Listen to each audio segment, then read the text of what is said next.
সিটিংয়ে যদি বলেন 100 দেওয়া যায়। থাকারও ব্যবস্থা আছে, এখানে এসে থাকতেও পারবেন। আর মন্দির কর্তৃপক্ষের ব্যবহার এটা নিয়ে কি বলবো? না না, কেমন কোনো লেগে? কথা হবে না। আর ডাল সবজি তরকারি যতবার চাইবেন ততবার পাবে। হ্যাঁ। Good morning from Howrah station. আবার একটা ব্র্যান্ড নিউ ভিডিওয় তোমাদের সবাইকে জানাই স্বাগত। এখন রয়েছি হাওড়া স্টেশনে। আজকে আমার গন্তব্যস্থল হলো চুঁচুড়ার রামকৃষ্ণ সারদা মাতা মন্দির। আজকের এই মন্দিরের আধ্যাত্মিক পরিবেশ তোমাদের সামনে তুলে ধরার চেষ্টা করব। তাছাড়া এই মন্দিরে তোমরা কিভাবে যেতে পারবে, কখন বা ভোগ প্রসাদ দেওয়া হয়, এই মন্দিরে গেলে আদৌ কি থাকার ব্যবস্থা রয়েছে, সব কিছু খুঁটিয়ে তথ্য কিন্তু আজকের আমি শেয়ার করব এই ভিডিওর মধ্যে। এখন রয়েছে হাওড়া স্টেশনের ঠিক বাইরে, ভেতরে যাব, কোন প্ল্যাটফর্মে আমাদের ট্রেন রয়েছে সেটাই দেখাবো। তো চলো স্টেপ বাই স্টেপ সব কিছুই কিন্তু ভিডিওর মধ্যে থাকবে, তো ভিডিওটা স্কিপ করো না, অবশ্যই তোমাদের বেশ ভালো লাগবে। রবিবারে দেখতে পাচ্ছ হাওড়া স্টেশনের সামনে ঠিক ভিড়টা এরকমই। এখন সকাল 8:30 বাজে। তো বন্ধুরা, আমরা কিন্তু হাওড়া স্টেশনের ভিতরে রয়েছি। 9:25 ব্যান্ডেল লোকাল 6 নম্বরে দিয়েছে, এই যে দেখতে পাচ্ছ 6 নম্বর হাওড়া ব্যান্ডেল লোকাল 9:25। চুঁচুড়া যাওয়ার জন্য কিন্তু প্রচুর ট্রেন রয়েছে। বর্ধমান, ব্যান্ডেল বা কাটোয়া যে কোনো ট্রেন ধরে কিন্তু তোমরা চুঁচুড়া পর্যন্ত পৌঁছাতে পারো। আর দেখতে পাচ্ছ সবার গন্তব্যস্থলের দিকে এগোচ্ছে, আমরাও আমাদের গন্তব্যস্থলের দিকে কিন্তু এগিয়ে চলেছি।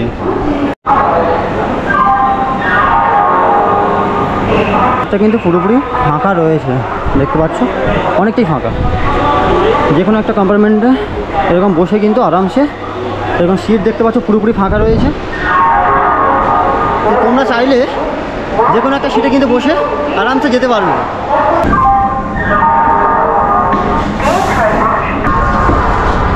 ফাইনালি 9:25 কিন্তু আমাদের ট্রেন ছেড়ে দিয়েছে একদম কারেক্ট টাইমে। এখান থেকে চুঁচুড়ার দূরত্ব হলো 34 কিলোমিটার, মাঝখানে পড়বে 13টা স্টেশন, সময় লাগবে 40 থেকে 42 মিনিট মতো। তো চলো স্টেপ বাই স্টেপ সব কিছুই থাকবে এই ভিডিওর মধ্যে, তো ভিডিওটা দেখতে থাকো, অবশ্যই তোমাদের বেশ ভালো লাগবে।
ফাইনালি বন্ধুরা, আমাদের ট্রেন কিন্তু ঢুকিয়েছে চুঁচুড়া স্টেশনে। 10:15 ঢোকার কথা, সেটা কিন্তু 10:18 ঢুকিয়েছে। তো যাই হোক, আমরা এখন নেমেছি কিন্তু 3 নম্বর প্ল্যাটফর্ম, ও পাশে রয়েছে 1, 2। তো তোমরা 1, 2 বা 3-এ যেখানে নামো না কেন, তোমাদের কিন্তু এই যে একদম দেখতে পাচ্ছ সামনের দিকেই কিন্তু নামতে হবে। রাস্তা থেকে বাম হাতে যে রাস্তা যাচ্ছে ওইদিকে আমরা টোটো বা অটো কিন্তু পেয়ে যাব মন্দির পর্যন্ত যাওয়ার জন্য। সম্ভবত এখান থেকে টোটোগুলো মন্দির পর্যন্ত যাবে।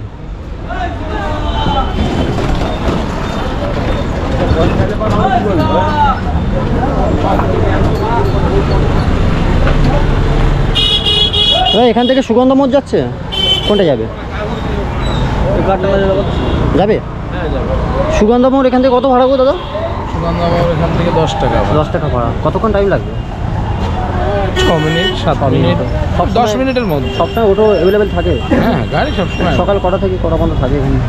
ভোর 4টে থেকে মোটামুটি রাত 9:30 10টা। আর ডাউনে ওখান থেকে রাতের দিকে একটু গাড়ি কমে যায়, কিন্তু থাকে গাড়ি। আচ্ছা।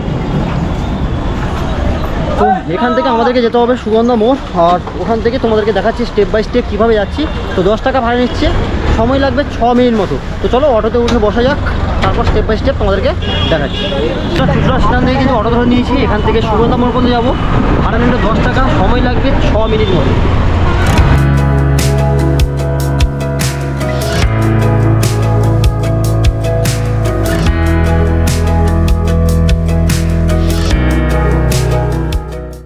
কিন্তু নামলাম এই 4 রাস্তা মোড় অর্থাৎ সুগন্ধা মোড়। এখান থেকেই তোমাদের কিন্তু অটো বা টোটো ধরতে হবে। আর এই যে দেখতে পাচ্ছ এখানে কিন্তু সারিবদ্ধভাবে টোটোগুলো এখানে থাকে। আর এখান থেকে কিন্তু আমরা আশ্রম পর্যন্ত যেতে পারবো। কাকু এখান থেকে আশ্রম কত ভাড়া? 10 টাকা। 10 টাকা। কতক্ষণ লাগবে এখান থেকে? 2-3 মিনিট। 2-3 মিনিট। সব সময় টোটো অ্যাভেলেবেল না? হ্যাঁ হ্যাঁ স্যার, দুপুরবেলাটা একটুখানি অসুবিধা হয়, মানে খেতে তো যাই, এবারে চান খাওয়ার ব্যাপারটা তো আছে। আচ্ছা। ওই চান খাওয়া করে এসে কতজন হলে ছাড়েন? 2 জন হলে ছেড়ে দিই। তো এখান থেকে আশ্রম পর্যন্ত ভাড়া নিচ্ছে মাত্র 10 টাকা। তো চলো স্টেপ বাই স্টেপ সব কিছুই দেখাবো, দেখতে থাকো তোমরা। তো সুগন্ধা মোড় থেকে আমরা কিন্তু আবার টোটো চেঞ্জ করলাম। টোটো চেঞ্জ করে কিন্তু আশ্রম পর্যন্ত যাব। সময় লাগবে 2 থেকে 3 মিনিট। ভাড়া নিচ্ছে 10 টাকা। বন্ধুরা আমরা কিন্তু সুগন্ধা মোড় থেকে টোটো ধরে নিয়েছিলাম, ভাড়া নিয়েছে 10 টাকা, সময় নিয়েছে 3 থেকে 4 মিনিট। আর এটা হলো কামদেবপুর মোড়। কামদেবপুর মোড় থেকেই কিন্তু দেখতে পাচ্ছ এখানে ব্যানার লাগানো রয়েছে শ্রী রামকৃষ্ণ সারদা মন্দির। আজকে এই মন্দিরটা তোমাদেরকে ভিজিট করে দেখাবো। তাছাড়া তোমরা যদি কলকাতা থেকে আসতে চাও, কলকাতা থেকে দিল্লি রোড ধরবে, দিল্লি রোড ধরে সামনেই রয়েছে সুগন্ধা মোড়। ওখান থেকে তোমরা ইউটার্ন নিয়ে কিন্তু তোমরা পৌঁছে যেতে পারবে এই শ্রী রামকৃষ্ণ সারদা মন্দির। চলো এই রাস্তা দিয়ে 3 মিনিট হাঁটলেই কিন্তু তোমরা পেয়ে যাবে এই রামকৃষ্ণ সারদা মন্দির। এই দেখতে পাচ্ছ এই রাস্তা বরাবর কিন্তু আমাদেরকে এগোতে হবে। আর এদিকটা যদি তোমাদেরকে দেখাই, এদিকে দেখতে পাচ্ছ শরতের যে ফিল সেটা কিন্তু পাওয়া যাচ্ছে। দুর্গাপুজোর পরে এই যে কাশফুলের যে ফিল সেটা কিন্তু এখানে পাওয়া যাচ্ছে। তাছাড়া এখান থেকে রাস্তা থেকে ঢোকার পরে এখানে কিন্তু শ্রী রামকৃষ্ণ সারদা মন্দিরের একটা বড় ব্যানার লাগানো রয়েছে, এই দিকটায় যেতে হবে। তো চলো এই রাস্তা বরাবর আমরা এগোবো। তো বন্ধুরা কোনো মন্দিরে গেলে একটা আলাদা রকম ফিল হয়, আর আমার তো বেশ ভালো লাগে। তো আজকের এই সারদা মন্দিরটা তোমাদেরকে শ্রী রামকৃষ্ণ সারদা মন্দির, এটা তোমাদেরকে ঘুরে ঘুরে দেখাবো। তাছাড়া এখান থেকে কিন্তু মন্দিরের মানে যে মন্দির প্রাঙ্গণ সেটা কিন্তু শুরু হয়ে যাচ্ছে। এই যে দেখতে পাচ্ছ শ্রী মা সারদা দেবীর তার যে একটা বাণী এখানে লেখা রয়েছে, শ্রী রামকৃষ্ণ দেবেরও বাণী একটা লেখা রয়েছে এখানে দেখতে পাচ্ছ, স্বামী বিবেকানন্দর বাণী লেখা রয়েছে, শ্রী শ্রী মা সারদা দেবী, শ্রী রামকৃষ্ণ, স্বামী বিবেকানন্দ সবার বাণী কিন্তু এরকম দেওয়ালে করে লেখা রয়েছে। তোমরা চাইলে এগুলো দেখতে দেখতে মন্দির প্রাঙ্গণের দিকে এগিয়ে আসতে পারো। তাছাড়া মন্দির প্রাঙ্গণে ঢোকার আগেই সামনে বিশাল বড় আকৃতির একটা আমরা দেখতে পাচ্ছি আম গাছ। বেশ সুন্দর নিরাবিল জায়গা, শান্ত পরিবেশ। এরকম একটা আধ্যাত্মিক পরিবেশে তোমরা যদি আসো বেশ ভালো লাগবে। তাছাড়া মন্দিরের ভেতরে এখনও যাইনি, বাইরে থেকে এতটা ফিল হচ্ছে। তো আমরা এই রাস্তা দিয়ে আসলাম। এই রাস্তা থেকে আসলে এই যে দেখতে পাচ্ছ মন্দিরের মেন গেটের গায়ে লেখা রয়েছে শ্রী রামকৃষ্ণ সারদা মন্দির, আর নিচে লেখা রয়েছে কামদেবপুর সুগন্ধা। আর মন্দির দর্শনের সময় হচ্ছে সকাল 7:30 হইতে 12টা পর্যন্ত, বেলা বিকেল 4টে থেকে আবার সন্ধ্যা 7:30 পর্যন্ত কিন্তু খোলা থাকে। এই হচ্ছে মন্দিরের মেন এন্ট্রান্সে আমরা কিন্তু প্রবেশ করছি। প্রবেশ করলে দু সাইডে কিন্তু বেশ সুন্দর গাছগাছালি রয়েছে, ফুলের গাছ দেখতে পাচ্ছ, টব বাঁধানো। এই গাছগুলো একদম আলাদা রকম সৌন্দর্য দিচ্ছে। তাছাড়া বিভিন্ন রকমের ফলের গাছ তো আমরা দেখতে পাচ্ছি দু সাইডে। রামকৃষ্ণ সারদা মন্দিরে একজন কাকুকে পেলাম। কাকু কিন্তু এর আগেও নাকি এসছেন, কোথা থেকে আসছেন? হ্যাঁ, আমি চন্দননগর থেকে আসি এবং আমি অনেকবার এসেছি এখানে। আচ্ছা, এখানকার এই আধ্যাত্মিক যে পরিবেশটা এটা কেমন লাগে আপনার? আমার ভীষণ ভালো লাগে এবং বিশেষ করে কথামৃত শোনার জন্যই আমি ছটফট করে আসি। আচ্ছা, এই নিয়ে কতবার এসছেন আপনি? আমি অন্ততপক্ষে 10 বার এসেছি। আচ্ছা, যারা আসবে বা যারা এই মন্দিরটা আজকে দেখবে তাদের জন্য কি বার্তা দেবেন? তার জন্য বার্তা দেবো যে তারা অন্ততপক্ষে একবার আসার পরে বুঝতে পারবেন যে কত সুন্দর পরিবেশে এই মন্দিরটা হয়েছে এবং গ্রাম্য পরিবেশও এখানে পাওয়া যাবে। সব দিক থেকে মানে সুন্দর, মানে রেটিংয়ে যদি বলেন 100-এ 100 দেওয়া যায়। আচ্ছা, এখানকার মন্দিরের যে কর্তৃপক্ষ ওনাদের ব্যবহার কেমন? আমার ভীষণ ভালো লাগে। অরিন্দম বাবুর কথা, প্রদ্যুৎ বাবুর কথা, এদের আমি বারবার বলবো, এদের মতন মানুষ হয় না। এনাদের জন্যই আজ এত বড় মন্দির হয়েছে এবং খুব সুন্দর ব্যবস্থাপনা এনাদের। আচ্ছা, একবার হলেও কেউ আসতে চাইলে ঘুরে যেতে পারে? নিশ্চয়ই আসা খুব সোজা। আচ্ছা আচ্ছা, খুব ভালো লাগলো আপনার সাথে কথা বলে। তো এই মুহূর্তে একজন কাকুর সঙ্গে কথা বললাম। কাকু কিন্তু একদম মন্দিরে প্রবেশ করবেন। তাছাড়া আমরাও তো তোমাদেরকে দেখাবো তোমরা কিভাবে আসতে পারবে। এই যে দেখতে পাচ্ছ অফিস ঘর থেকে একটু এগিয়ে এলে এরকম বেশ গাছগাছালি তো সাইডে দেখতেই পাচ্ছ, যেদিকে তাকাবে পুরোপুরি সবুজ। তাছাড়া মন্দিরের ঠিক পাশেই দেখতে পাচ্ছ ঢোকার বাম হাতেই রয়েছে জুতো খোলার একটা জায়গা। এই যে দেখতে পাচ্ছ জুতো স্ট্যান্ড রয়েছে। তাছাড়া মন্দির প্রাঙ্গণের মধ্যে আমরা কিন্তু প্রবেশ করলাম। মন্দির প্রাঙ্গণের সামনে বেশ বড় একটা চাতাল রয়েছে, যে চাতালের চারিপাশ দিয়ে যদি তোমাদেরকে দেখাই বেশ সুন্দর বসার জায়গা রয়েছে। তাছাড়া বিভিন্ন ফুলের গাছ থেকে শুরু করে বিভিন্ন রং বেরঙের যে গাছ, পাতাবাহার গাছ, সেগুলো কিন্তু তোমাদের চোখে পড়বে। বেশ সুন্দর লাগছে, একটা আলাদা রকম শান্তির যে পরিবেশ সেটা কিন্তু এখানে আসলে তোমরা বুঝতে পারবে। আমি যে নিজে কথা বলছি এটা এতটা মানে মানে আলাদা রকম শান্তি নিজের মনের মধ্যে হচ্ছে, বা আমার কথাগুলো যেন মনে হচ্ছে আর কেউ নেই এখানে, মানে এরকম একটা ফিল হবে তোমাদের। আর এই হলো মন্দির প্রাঙ্গণের ঠিক সাইড দিয়ে দেখতে পাচ্ছ বিভিন্ন গাছ, তাছাড়া এখানে পুরোপুরি ঘাস দিয়ে কিন্তু বাঁধানো হয়েছে এই জায়গাটা, বেশ সুন্দর লাগছে। তো চলো এবার মন্দির প্রাঙ্গণের মধ্যে আমরা প্রবেশ করব। এই মুহূর্তে আরও একজন দিদিভাইকে পেলাম মন্দির প্রাঙ্গণের মধ্যে। কেমন লাগছে এই মন্দির, কোথা থেকে এসছেন? আমি বাগুইহাটি থেকে, কলকাতা। কলকাতা বাগুইহাটি থেকে। এটা কি ফার্স্ট টাইম, এর আগেও আসা হয়েছে? না না না, এখানে ফার্স্ট টাইম। First time. কিভাবে এখানকার মন্দিরের সঙ্গে পরিচয় হলো আপনার? আমরা বন্ধুরা মিলে এসেছি, তো আমাদের এক বন্ধু ও খোঁজ খবর পেয়েছে, আচ্ছা আচ্ছা। তারপরে মানে ওনাকে সঙ্গ দেওয়ার জন্য সবাই মিলে হই হই করে। আচ্ছা, মন্দির প্রাঙ্গণে তো আসলেন, তো কেমন লাগছে মন্দিরের পরিবেশটা? জাস্ট এসেছি, আমরা কেবল ঢুকেই মন্দিরে ঢুকেছি। এইবারে মানে মায়ের বাবার দর্শন হয়েছে, এরপরে পুরোটা। আচ্ছা, এই যে পরিবেশটা এখন আপনি যেটা দেখছেন বা যেখানে দাঁড়িয়ে রয়েছেন, এই পরিবেশটা কেমন লাগছে? দারুণ, খুব সুন্দর। আচ্ছা, যারা দেখছে বা যারা আসতে চাইছে তাদেরকে কি বার্তা দেবেন? তাদেরকে আসার কথা বলবেন না কি বলবেন আপনার মন থেকে? তারা আসুক, দেখুক, ভালো লাগবে, এটাই তো। আচ্ছা আচ্ছা। ভোগের জন্য কুপন কেটেছেন? না, এখনো যায়নি। আচ্ছা, ভোগের জন্য কুপন। আচ্ছা আচ্ছা, ভোগের জন্য কুপন কেটে নেবেন। কোনো ধার্য মূল্য তো এখানে নেই, মানে 50 টাকা নর্মালি হচ্ছে ওনাদের, কিন্তু তাছাড়া আপনি যেটা দিতে পারবেন, যা যেরকম সামর্থ্য। আচ্ছা আচ্ছা, ভালো লাগলো আপনার সাথে কথা বলে। ঠিক আছে।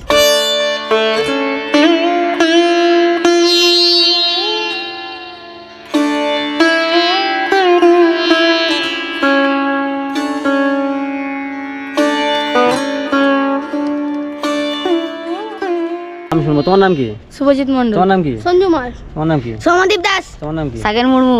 আমার নাম বিনীত খামারু। আচ্ছা, তোমার নাম? বিশ্বরূপ কর্মকার। তোমার নাম? তন্ময় রায়। পীযুষ কর্মকার। সোম মণ্ডল। রোহান মান্ডি।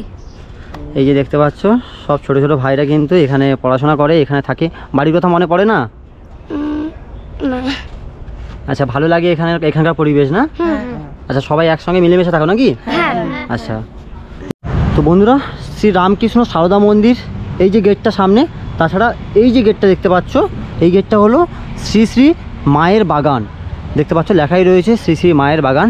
এইখানে ঢুকলেই তোমরা মায়ের বাগান তো দেখতে পাবে, তার সঙ্গে এখানে পাশেই রয়েছে ডানাতে রন্ধনশালা পাবে, তাছাড়া ডাইনিং হল তো রয়েইছে, তাছাড়া অতিথি নিবাসেরও একটা বেশ বড় জায়গা রয়েছে, সেটাও তোমাদেরকে দেখাবো। চলো, এটা কিন্তু মায়ের বাগান দেখতে পাচ্ছ। এখানেও কিন্তু খুব সুন্দরভাবে সাজানো গোছানো, একদম পরিষ্কার পরিচ্ছন্ন। আর এই ছোট ছোট গাছগুলো লাগানো হয়েছে, বেশ ভালো লাগছে। বেশ বড় বড় আমের গাছ, চারিপাশে দেখো গাছগাছালিতে ভরা। তাছাড়া এই যে রুমটা দেখতে পাচ্ছ, এটা হলো অতিথি নিবাস, শ্রী মা সারদা দেবীর ভবন। তো চলো ভেতরে প্রবেশ করা যাক। প্রথমে জুতোটা খুলে নেব, দিয়ে এবার ভেতরে প্রবেশ করব। নিচেও কিন্তু রুম রয়েছে, আমরা যাব সেকেন্ড ফ্লোরে। সেকেন্ড ফ্লোরে কটা রুম রয়েছে, তাছাড়া টোটাল এই যে ভবনটায় কতগুলো রুম রয়েছে সেটা তোমাদেরকে দেখাবো। তো বন্ধুরা, মায়ের ভবনে তো আসলে, মায়ের ভবনে কিন্তু থাকার 12টা রুম রয়েছে। তো রুমগুলো কেমন কি সেটাই তোমাদেরকে দেখাই। এই যে দেখতে পাচ্ছ, total first floor second floor মিলে কিন্তু 12টা রুম রয়েছে। তো 11 নম্বর রুমে প্রবেশ করছি। এটা কিন্তু নন এসি রুম রয়েছে। রুমটা পুরোপুরি পরিষ্কার পরিচ্ছন্ন, তাছাড়া 3টে বেড রয়েছে, এরকম টাইপের 3টে বেড রয়েছে। তো সিঙ্গেল করে একজন থাকা যায়। তো অফিসে গিয়ে জানবো কেমন কি ভাড়া নিচ্ছে এরকম নন এসি রুমগুলো। এদিকটায় রয়েছে একটা জানালা, আর এদিকটা হবে তোমাদের ওয়াশরুম। ওয়াশরুমের মধ্যে তোমরা গিজার পেয়ে যাবে, এদিকে রয়েছে বেসিন, এদিকে রয়েছে কোমোড, তাছাড়া এদিকে তোমরা পেয়ে যাবে একটা ছোট্ট মিরর, আর উপরে তো শাওয়ার রয়েইছে। রুমগুলো পরিষ্কার পরিচ্ছন্ন, পুরোপুরি কিন্তু নিট অ্যান্ড ক্লিন। আমরা নর্মালি কোনো হোটেলে গেলে মানে রুম দেখি, কিন্তু এত সুন্দর রুম তোমরা যদি না আসো একদমই বিশ্বাসই করতে পারবে না। তো একবার হলেও তোমরা কিন্তু এখানে এসে, মায়ের যে ভবন, এখানে এসে একবার হলেও কিন্তু নাইট স্টে করে যাও, অবশ্যই ভালো লাগবে। তাছাড়া আর যে রুমগুলো রয়েছে সেগুলো একবার তোমাদেরকে ঘুরিয়ে ঘুরিয়ে দেখাবো। এটা নন এসি রুম দেখালাম, এটা 10 নম্বর। আর ওদিকটা রয়েছে 9 নম্বর। চলো 9 নম্বরটা একবার দেখিয়ে নিই তোমাদেরকে। 9 নম্বরের মধ্যে আমরা প্রবেশ করব। এখানেও আমরা নন এসি রুম দেখতে পাচ্ছি, তাছাড়া 3টে বেড রয়েছে, বেশ সুন্দর, পুরোপুরি পরিষ্কার পরিচ্ছন্ন, নিট অ্যান্ড ক্লিন। আর এই হচ্ছে ওয়াশরুম। এখানেও সেম তোমরা গিজার পেয়ে যাবে। এখানে একটা হ্যাঙ্গারের জায়গা রয়েছে, কোমর তো রয়েছে, তাছাড়া বালতি মগ তো পাচ্ছ। এখানে রয়েছে বেসিন, তাছাড়া ছোট্ট একটা মিরর পাবে তোমরা। আর এই হচ্ছে জানালা, এই হচ্ছে জানালা, এটা হচ্ছে ছোট্ট একটা ডাস্টবিন, তাছাড়া 3টে এরকম টাইপের বেড দেখতে পাচ্ছ, খুব সুন্দর আর একদম পরিষ্কার পরিচ্ছন্ন। একবার কাছ থেকে তোমাদেরকে দেখাবো, একদম পরিষ্কার পরিচ্ছন্ন। দেখো তোমরা, উপরে রয়েছে একটা ফ্যান। এবার তোমাদের এসি রুমটা ঘুরিয়ে ঘুরে দেখাই। এটা হচ্ছে 10 নম্বর, এটা হচ্ছে এসি রুম।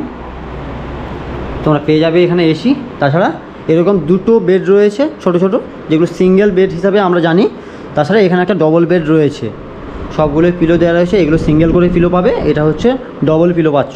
তাছাড়া নিচটা একবার যদি দেখাই, নিচটা কিন্তু পুরোপুরি নিট অ্যান্ড ক্লিন, পরিষ্কার পরিচ্ছন্ন রয়েছে। আর এই হচ্ছে তোমাদের চেয়ার টেবিল পেয়ে যাচ্ছ একটা।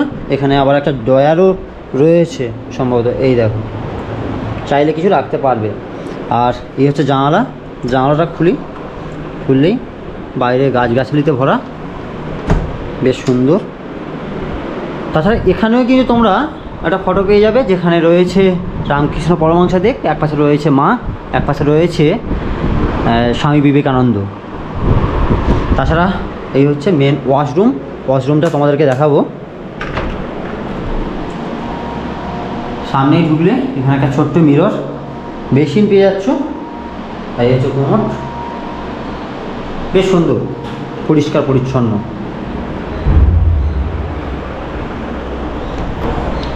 তো এই যে রুমগুলো দেখালাম, এসি বা নন এসি রুম, এগুলো কেমন কি ভাড়া নিচ্ছে সেটা তোমাদের অফিস ঘরে গিয়ে তোমাদেরকে ডিটেলসে শেয়ার করব।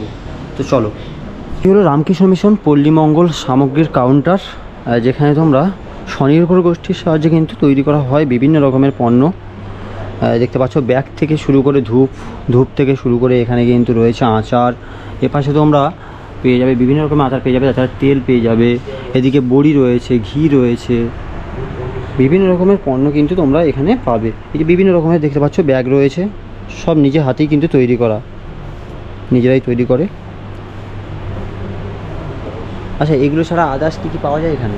এর সঙ্গে ধূপকাঠি আছে, প্রায় 30-35 রকম ধূপকাঠি আছে। আচ্ছা আচ্ছা, এগুলো সেই স্বনির্ভর গোষ্ঠী। আচ্ছা আচ্ছা, পল্লীমঙ্গল। আচ্ছা, তাছাড়া এখানে দেখতে পাচ্ছ হচ্ছে ব্যাগটা হচ্ছে বাগবাজার থেকে আনা হয়। আচ্ছা, বাগবাজার থেকে। সবই মহিলারা তৈরি করেন, সবই নিজের হাতে এগুলো তৈরি করে। তাছাড়া পেছনে বেশ কিছু জিনিস দেখতে পাচ্ছি, এগুলো কি রয়েছে? এগুলো হচ্ছে পল্লীমঙ্গলের, পল্লীমঙ্গল জয়রামবাটির দেখতে পাচ্ছ, জয়রামবাটির শাড়ি, পল্লীমঙ্গল জয়রামবাটির শাড়ি। প্রাইজও নিচে দেওয়া রয়েছে, দেখতে পাচ্ছ 950 টাকা করে। তাছাড়া এটা 500 টাকা, এটা হলো 500 টাকা করে। এই শাড়িগুলো, এগুলো সবই সুতির হবে না? হ্যাঁ, সব একটু দেখবো, হ্যাঁ একটা দেখাই, উপর থেকে দেখাই তোমাদের, বেশ সুন্দর। তাছাড়া বিভিন্ন রকমের ব্যাগ রয়েছে, বিভিন্ন ডিজাইনের ব্যাগ দেখতে পাচ্ছ। তাছাড়া তোমাদেরকে একবার কাছ থেকে দেখানোর চেষ্টা করব। এখানে রয়েছে সারগাছি গামছা, এগুলো 150 টাকা করে, বেশ সুন্দর সুন্দর দেখো। তাছাড়া এখানে বিছানার চাদর রয়েছে 675 টাকা। এদিকে রয়েছে হ্যান্ড টাওয়াল 70 টাকা। বেশ কিছু জিনিস তোমরা পাবে। তাছাড়া ছোটো ছোটো ব্যাগ পেয়ে যাবে এরকম টাইপের, যেগুলোর দাম 80 টাকা করে। অফিসের ভেতরে এলাম, এখানে অফিস কর্তৃপক্ষরা রয়েছেন, এনাদের মুখ থেকে শুনবো এখানকার যে আবাস রয়েছে সেই আবাসে কেমন কি ভাড়া, তাছাড়া এখানকার কুপন মূল্য বা কত, সব কিছুই জেনে নেবো। আপনার নামটা প্রথমে বলবেন। আমার নাম প্রদ্যুৎ কুমার সিনহা। এই যে মঠটা দেখছেন রামকৃষ্ণ সারদা মন্দির, যেটা এটা 2024 সালের 7ই জুলাই এটার উদ্বোধন হয়েছে, এবং আপনারা ইউটিউবাররা এর আগেও এসছেন, আপনাদের মাধ্যমে এটা মানুষের মধ্যে প্রচুর সাড়া ফেলেছে, তারা আসছেন।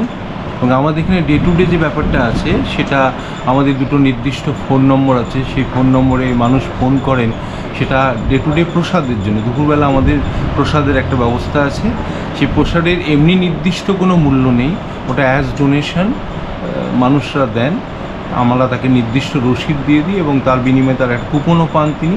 এবং সেটা আমাদের নির্দিষ্ট যে ডাইনিং হল আছে সেখানে গিয়ে তারা প্রসাদ গ্রহণ করে। এটা গেল প্রসাদের দিকটা। সেকেন্ড হচ্ছে আমাদের সন্ধ্যা, কেউ যদি চায় এখানে এসেও কি প্রসাদের কুপন সংগ্রহ করতে পারবে দিনের দিন? যদি মনে করুন এটা ওভারফোন অনেকে নাম লিখিয়ে দেন, অনেকে হয়তো নাম লেখাতে পারছেন না, ভুলে গেছেন বা তিনি জানেন না, হয়তো প্রথম আসছেন, তো ওর জন্য টাইমিংটা কি রয়েছে, কটার মধ্যে আসতে হবে? কটার মধ্যে বল না, আমরা 12টা 12:30টার আগে যে কেউ এলে আমরা তাকে দিয়ে দিই। আমরা না ফেরানোর চেষ্টাই করি, কাউকে ফেরাই না আমরা। হ্যাঁ, এবং কেউ যদি নাম না লেখান কিন্তু তিনি যে প্রসাদ পাবেন না এরকম কোনো ব্যাপারটা আমাদের এখানে নেই। কর্তৃপক্ষের এটা নির্দেশই আছে যাতে কেউ প্রসাদ না নিয়ে এখান থেকে ফিরে না যান আর কি। এটা গেল প্রসাদের দিকটা। আচ্ছা, আর প্রসাদের মধ্যে আরেকটা কথা জানতে চাইবো যে প্রসাদের মধ্যে আপনারা কি কি ভক্তদের? প্রসাদের মধ্যে দেখুন আমাদের এখানে তো অন্নভোগ দেওয়া হয়, অন্ন প্রসাদ দেওয়া হয়। অন্নের সঙ্গে ডাল থাকে, 2-3টে তরকারি থাকে, কোনোদিন 2টো তরকারি, কোনো 3টে তরকারি থাকে, চাটনি থাকে, পায়েস থাকে, মিষ্টি থাকে, যখন যেরকম পারেন সেরকমভাবেই। হ্যাঁ, নিত্য প্রসাদে আমাদের এখনো পর্যন্ত গুণগত মান যেটা আছে, ভক্তরা খাচ্ছেন, তারা প্রশংসাই করছেন আর কি। আমাদের প্রসাদের যে গুণগত মান সেটা তারা প্রশংসা করছেন। আচ্ছা, তাছাড়া এখানে যে অতিথি আবাস রয়েছে ওখানে আমরা ঘুরে এসেছি, দেখিয়েছি রুমগুলো, তো ওখানে এসি রুম রয়েছে, নন এসি রুম রয়েছে, তো ওই আবাসে থাকতে গেলে কেমন কি ধার্য কেমন কি রয়েছে? আমাদের এখানে অতিথি আবাস প্রথম থেকেই ছিল, সেটা 3টে ছিল, সংখ্যায় কম ছিল, 3টে রুম ছিল, কিন্তু সেখানেও মানুষজন আসছিলেন। এবার আমাদের একটা ওখানে 14 কাঠা জমির উপর একটা গড়ে উঠেছে মায়ের বাড়ি, সেখানে মায়ের বাগান, সেখানে আপনার 12খানা ঘর আছে, সেখানে এসি নন এসি। তাহলে আমাদের 12+3 এখন আমাদের 15টা রুম আছে। এই 15টা রুমে ওই দেখবেন 2টো ফোন নম্বর আমি দিয়ে দেবো, আবার আপনারা ফোন নম্বর দুটো দেখিয়ে দেবেন। ওই ফোন নম্বরে ভক্তরা ফোন করেন, ফোন করে তিনি বলে দেন যে আমি অমুক তারিখে আসছি, আমার এসি ঘর দরকার বা নন এসি ঘরের দরকার। সেক্ষেত্রে যদি অ্যাভেলেবেল হয় তাহলে আমরা সঙ্গে সঙ্গে তার বুকিংটা নিয়ে নিই, এবং যেদিন তিনি আসেন একটা সঙ্গে তার ওই সিম্পল ডকুমেন্ট, একটা আধারের কপি বা একটা তার পরিচিতিপত্র কপি সংগ্রহ করেন, ক্যারি করে নিয়ে আসেন। আমরা সেটাকে আমরা যখন চেকিং করেন আমরা সেটা দেখে তাকে নির্দিষ্ট রুম যেটা আগে থেকে বুকড আছে আর কি, আমরা তাকে অ্যালট করে দিই। আচ্ছা, কোনো রুমে আমরা দেখলাম সিঙ্গেল একটা করে বেড, যেখানে ওয়ান পার্সন করে থাকতে পারবে, আবার কোনো দেখলাম যে মানে 2জন করে থাকতে পারবে, মানে ডবল বেড রয়েছে। তো ওগুলোর জন্য কেমন কি চার্জেবল? এখানে নন এসি রুমের ক্ষেত্রে পার ডে পার হেড 400 টাকা ভাড়া। ধরুন একটা ঘরে 2জন থাকবেন, তাহলে 4 800 টাকা ইনক্লুডিং খাওয়া দাওয়া। মানে ওটা খাওয়া দাওয়া নিয়ে একদম সেই আমরা বাড়িতেও যেমন খাই সকাল থেকে রাত অবধি, তেমন চা জল খাবার থেকে শুরু করে দুপুরে খাওয়া, রাতে খাওয়া, এগুলো সবই এখানে ডিনার পর্যন্ত, লাঞ্চ ডিনার পুরোটাই সবটাই। 400 টাকার মধ্যে এটা 400 টাকা ফর নন এসি। হ্যাঁ, 400 টাকা ফর নন এসি। ওরা সকালবেলা ব্রেকফাস্ট থেকে পুরোপুরি ডিনার পর্যন্ত পার ডে পার হেড, কিন্তু রুম নয়, পার ডে পার হেড। সেক্ষেত্রে আবার এসির ক্ষেত্রে ওটা 200 টাকা বেড়ে যায়, 600 পার ডে পার হেড খাওয়া দাওয়া নিয়ে। তাই এটা গেল আপনার গেস্ট হাউসে পোষণ গেল, প্রসাদের। আচ্ছা, আরেকটা কথা জানবো, এখানে একটা রুমে কতজন করে থাকতে পারে? এখানে কোনো ঘরে 3জন আছে, 3 বেডেড আছে, 2 বেডেড আছে, 4 বেডেড আছে। আচ্ছা, কোনো ফ্যামিলি যদি 4জন থাকে সেখানে কি এই রুমের মধ্যে অ্যাডজাস্ট করে থাকতে যদি চায় তো থাকতে পারে কি? 4 বেডের যে রুম আছে তাকে অ্যালট করে দেওয়া হবে। আমাদের এখানে পুরনো বিল্ডিংয়ে 6 বেডেড আছে। আচ্ছা, এখানে থাকার কোনো অসুবিধা নেই। টোটাল আমাদের যে 15টা রুম, পরিবারের সংখ্যা অনুযায়ী আমাদের কোনো অসুবিধা হয় না। তারপরে ধরুন প্রসাদের ব্যাপারটা গেল, ঘরের ব্যাপারটা গেল। আমাদের এখানে নিত্য সন্ধ্যা আরতি বলুন, পুজো বলুন, নিত্য এখানে পাঠ হয়, কথামৃত, ধর্ম প্রসঙ্গে স্বামী ব্রহ্মানন্দ, গীতা পাঠ হয়, মায়ের কথা হয়। কোনো সময় মহারাজরা এসে করেন, কোনো সময় আশ্রম থেকেও করা হয়। আচ্ছা, ওটা টাইমিংটা যদি একটু আপনি এমনি দুপুর সকালবেলা হচ্ছে আপনার 11:45 থেকে পাঠ শুরু হয়, সকালবেলা থেকে পুজো হয়, পুজোর পরে ঠাকুরকে ভোগ নিবেদনের পর 12টায় গর্ভমন্দির বন্ধ হয়ে যায়, 12:30টায় প্রসাদের ঘণ্টা পড়ে। সিমিলারলি আবার বিকেল 4টের সময় মন্দির খুলে যায়, মন্দির খুলে ভক্তরা এসে জপ ধ্যান এসব করেন। আবার এখন সন্ধ্যা আরতি সন্ধ্যে 6টার সময় হয়, সন্ধ্যে 6টায় আরতি হওয়ার পর আবার পাঠ হয়, একটা জপ হয়, 5 মিনিটে একটা জপ হয়, তারপরে আবার পাঠ হয়, পাঠের পর আস্তে আস্তে মন্দির বন্ধ হয়। মায়ের আশ্রমে বাচ্চারা পড়াশোনা করতে পারে, যেটা আমরা বাচ্চাদের বাইরে দেখলাম, বাচ্চাদের সঙ্গে কথা বললাম।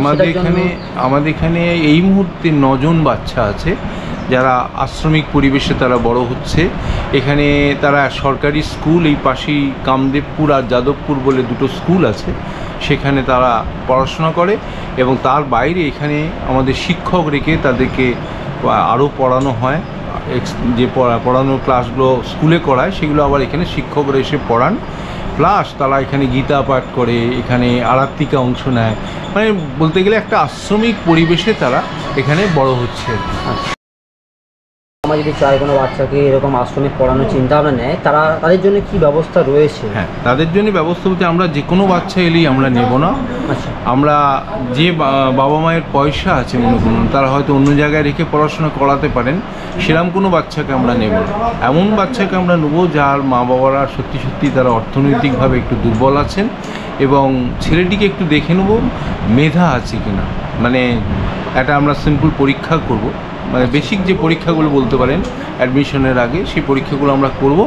করার পরে যদি সেখানে কোয়ালিফাই করে তখন আমরা তাদেরকে এখানে রাখি, এবং তার জন্যে সেই অভিভাবকদের এক পয়সাও খরচ হয় না।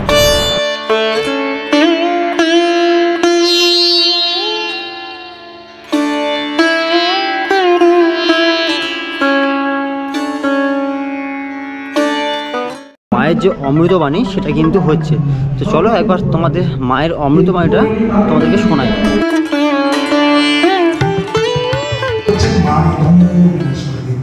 তাহলে মা কি ধ্বংস করলেন? চঞ্চলতা। মনে চঞ্চল হলে সেই মনে ঈশ্বর লাভ হয় না।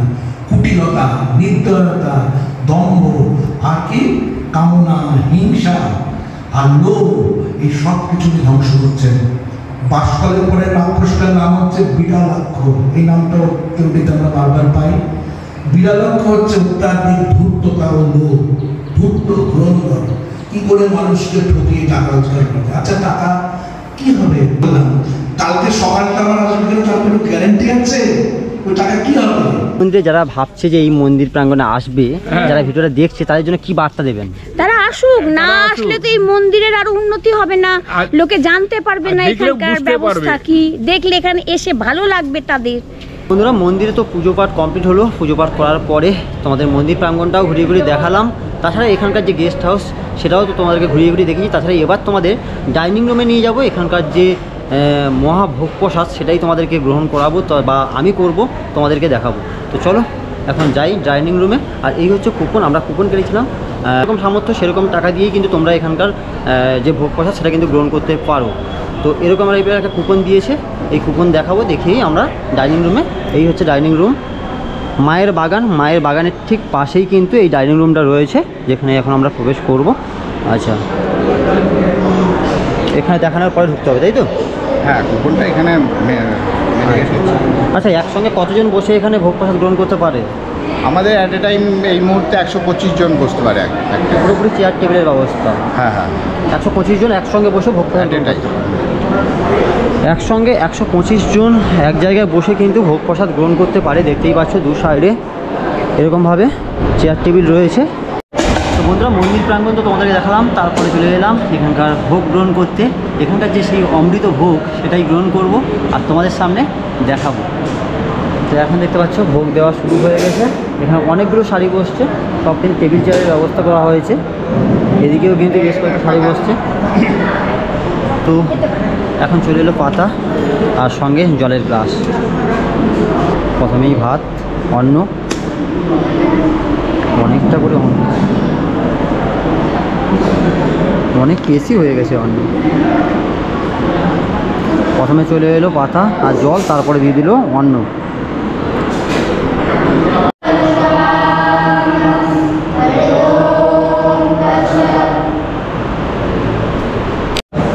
অন্ন দেওয়ার পরে, অন্ন গ্রহণ করার আগে ভগবানের নাম করলো সবাই।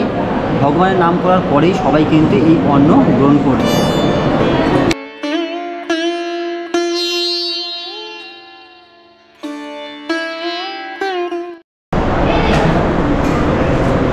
আচ্ছা, এটা শাক রয়েছে, তাই তো? 14 শাক। আচ্ছা, অন্ন দেওয়ার পরে চলে এলো শাক। আর এই যে শাকটা দেখতে পাচ্ছ, এটা কিন্তু 14 শাক রয়েছে, একসঙ্গে 14টা শাক। যেহেতু আজকের ভূত চৌদ্দশী, 14টা শাক খেতে হয়, সেই জন্য কিন্তু এখানে 14টা শাক দেওয়া হয়েছে। তার সঙ্গে শাকের মধ্যে আমরা বড়ি দেখতে পাচ্ছ। 14 শাক দিয়ে প্রথমে খাবো।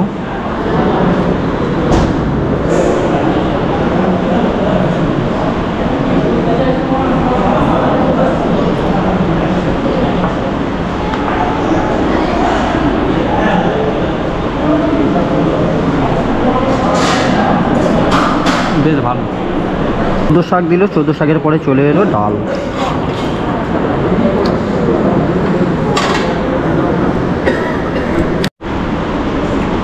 ডালটা একবার খেয়ে দেখি,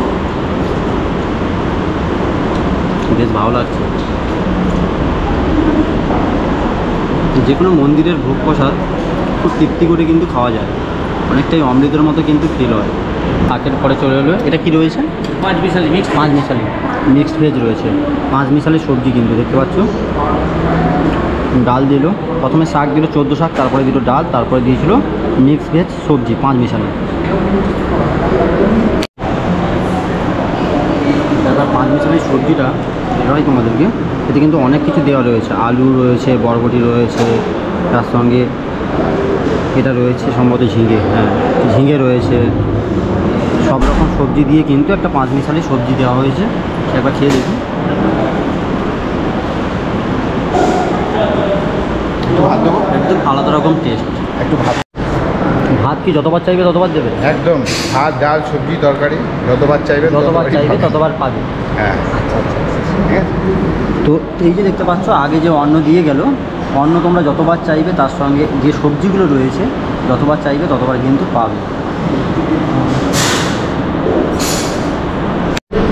5 মিশালি সবজি দিল, 5 মিশালি সবজির পরে দিয়েছে পনিরের একটা রসা, তার সঙ্গে তোমরা পেয়ে যাবে এরকম টাইপের ফুলকপি। পনিরের যে রসা বেশ সুন্দর খেতে, অমৃতের থেকে কোনো অংশে কিন্তু কম নয় এখানকার ভোগ প্রসাদ। তারপরে চলে এলো চাটনি। এটা কিসের চাটনি রয়েছে? কাজু বাদাম, টমেটো, কিশমিশ। তো সব শেষে চলে এলো চাটনি, আর সঙ্গে রয়েছে পরমান্ন আর মিষ্টান্ন। যেমন টমেটোর চাটনি,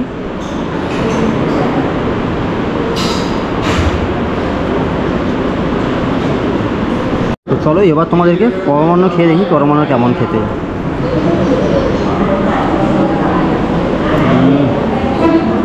পরমান্ন খাচ্ছি যেন মনে হচ্ছে অমৃত খাচ্ছি, সত্যি খুবই সুস্বাদু, খুবই সুস্বাদু। তোমরা একবার ঘুরে যাও, এখানকার যে ভোগ প্রসাদ যদি একবার খাও, সত্যি কোনো রিভিউ দেওয়ার নেই, আমার কোনো রিভিউ দেওয়ার নেই। সঙ্গে কিন্তু অনেক ভক্তকে পেলাম। কোথা থেকে এসছেন আগে জেনে নেবো। আমরা বিভিন্ন জায়গা থেকে, আমি খড়দা, এই দিদি বেলঘরিয়া, এই দিদি দমদম।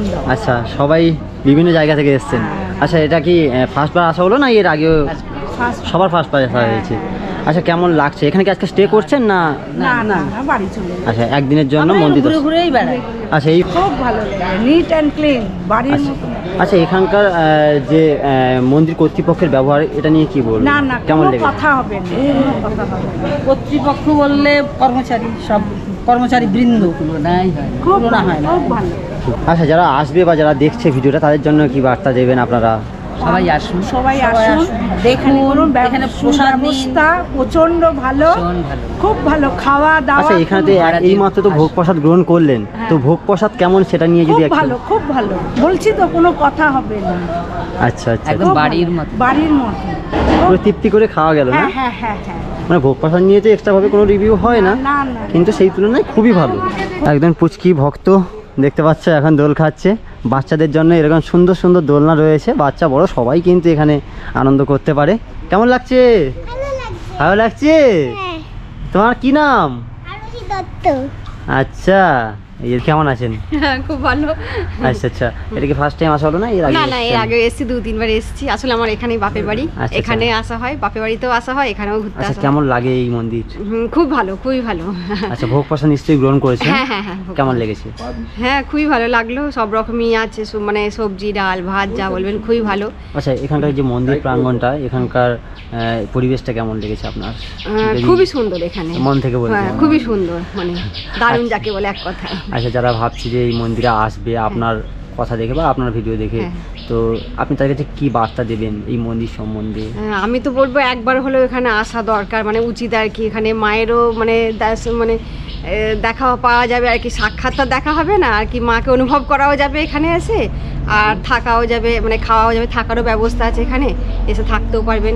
আর মন্দির প্রাঙ্গণটা তো খুবই সুন্দর। হ্যাঁ, মন্দির প্রাঙ্গণে তো খুবই সুন্দর, বাচ্চারা এসেও এনজয় করতে পারবে, কোনো অসুবিধা আচ্ছা, নেই। এখানে যে ভোগ প্রসাদ গ্রহণ করলেন ওর জন্য কি কোনো সেরকম জোরজবরদস্তি করে টাকা পয়সা নেওয়া? না না না না না, আপনাদের ইচ্ছা, আপনারা যা দেবেন সেটাই এখান থেকে আর কি ওনারা নেবেন। ওনারা কোনো জোরজবরদস্তি নেই, আপনারা যা খুশি হয়ে যা দেবেন আর কি। আচ্ছা আচ্ছা, অনেক অনেক ভালো লাগলো, ধন্যবাদ। ঠিক আছে, ধন্যবাদ। তো বন্ধুরা, ভোগ প্রসাদ তো গ্রহণ করলাম। ভোগ প্রসাদের আলাদা করে কোনো রিভিউ হয় না, সেটা আমি প্রতিটা ভিডিওয় বলে থাকি। আর এই মন্দিরে তোমরা আসলে কিভাবে আসতে পারবে, কখন বা মন্দির খোলা হয়, কখন বন্ধ করা হয়, তাছাড়া তোমরা আসলে কোথায় স্টে করতে পারবে, সব কিছু খুঁটিনাটি তথ্য কিন্তু আমি শেয়ার করেছি এই ভিডিওর মধ্যে। তো ভিডিওটা কেমন লেগেছে অবশ্যই কিন্তু কমেন্ট সেকশানে এসে কমেন্ট করে জানাতে পারো। আর যদি ভিডিওটা ভালো লাগে কিন্তু ফ্রেন্ড আর ফ্যামিলির কাছে শেয়ার করে দিতে পারো। চলো আজকের মতো বিদায় নেব, পরবর্তী আরও একটা নতুন কোনো ভিডিও নতুন কোথাও দেখা হবে। ততদিনের জন্য সবাই ভালো থাকবে, সুস্থ থাকবে।